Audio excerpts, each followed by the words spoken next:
Marami ang naantig sa ginawa ni Coach Chris Finch sa kanilang laban kung saan ipinasok niya sa kanilang starting lineup itong si Joe Ingles. Huling nakapag-starting lineup si Joe Ingles way back 2022.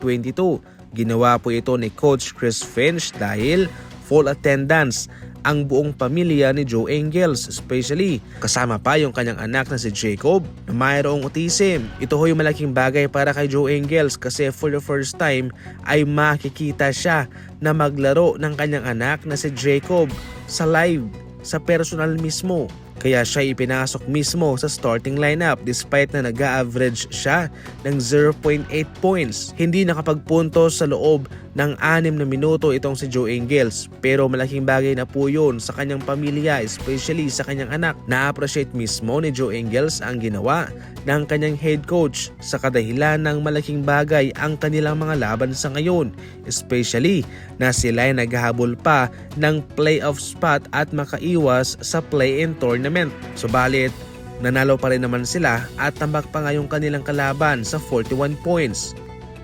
Posibleng maitawid ng Dallas Mavericks ang kanilang mga natitirang laban sapagkat umabot na sa ngayon sa 9 na mga manlalaro ang hawak nila. Noong nakarang araw ay nagdedelikado na baka maubos sa mga injury ang kanilang mga manlalaro at iyon ho'y magpapapuwersa sa kanila na isuko na lamang yung kanilang mga laban sapagkat hindi na po pwedeng makalaro ang isang kupunan kapag kulang-kulang na sa mga manlalaro, wala ng rotation. Ngunit mga idol, sa labang ito ay panalo pa nga ho ang Dallas Mavericks laban sa Pistons. Sila ay pinangunahan mismo ni Dinwiddie na mayroong 31 points, si PG Washington 27, si Klay Thompson 20 points.